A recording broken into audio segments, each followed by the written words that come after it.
টাকা টাকা আর টাকা। দিন শেষে আমরা সবাই তো এই কাগজের টুকরোর পিছনেই দৌড়াচ্ছি, তাই না?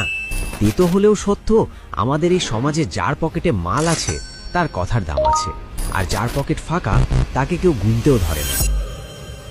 গতকালই হয়তো ফেসবুকে দেখেছেন পাশের বাসার অমুক ভাই ফরেক্স ট্রেডিং করে লাল টকটকে গাড়ি কিনে ফেলেছে, গ্রামে দালান উঠাচ্ছে। আর এসব দেখে আপনার বুকের ভেতরটা হু হু করে উঠছে। মনে হচ্ছে, ইস, আমি যদি ফরেক্সটা বুঝতাম তাহলে আর বসের ঝাড়ি খেয়ে এই 9টা 5 চাকরি করা লাগতো না, অথবা বেকারত্বের অভিশাপ থেকে মুক্তি পেতাম। কিন্তু সমস্যা হলো ফরেক্সের ফও আপনি জানেন না। গত ভিডিওগুলোতে কমেন্ট বক্সে আপনারা রীতিমতো ঝড় তুলে দিয়েছেন, তাই আপনাদের চাপে পড়ে বাধ্য হলাম এই ভিডিওটা বানাতে।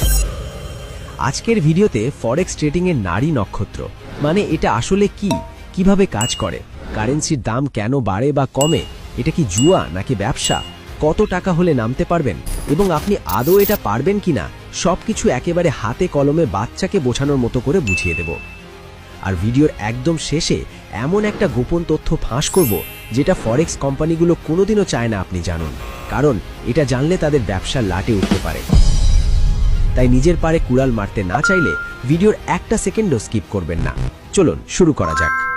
চলুন শুরু করি একেবারে বেসিক দিয়ে। ফরেক্স শব্দটা শুনলেই মনে হয় রকেট সায়েন্স, আসলে তা না। এর পূর্ণরূপ হলো ফরেন এক্সচেঞ্জ বা বৈদেশিক মুদ্রার লেনদেন। সোজা বাংলায় এক দেশের টাকা দিয়ে আরেক দেশের টাকা কেনা বেচা করা। ব্যাপারটা পানির মতো সহজ করতে আমাদের সেই পুরনো বন্ধু মিন্টু মিয়াকে ডেকে আনি।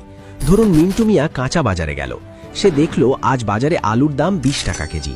সে বুদ্ধি করে 100 কেজি আলু কিনে স্টোর করে রাখল। 2 দিন পর বাজারে আলুর সংকট, দাম বেড়ে হলো 30 টাকা। মিন্টু মিয়া ঝটপট সব আলু বিক্রি করে দিল। ফলাফল, সে কেজিতে 10 টাকা লাভ করল।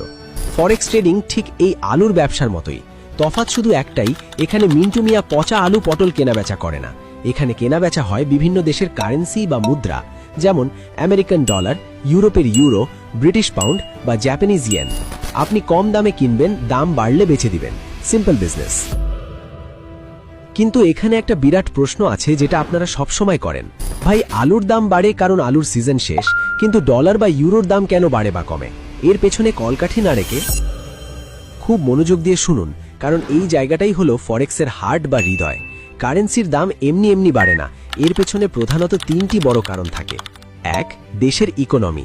একটা দেশকে আপনি একটা বিশাল কোম্পানি হিসাবে চিন্তা করুন। ধরুন আমেরিকা একটা কোম্পানি, যদি আমেরিকার জিডিপি বাড়ে, বেকারত্ব কমে এবং ব্যবসা বাণিজ্য ভালো চলে, তার মানে কোম্পানি হিসাবে আমেরিকা শক্তিশালী হচ্ছে। তখন সারা বিশ্বের মানুষ আমেরিকায় ইনভেস্ট করতে চাইবে, আর আমেরিকা ইনভেস্ট করতে হলে তো ডলার লাগবেই। তখন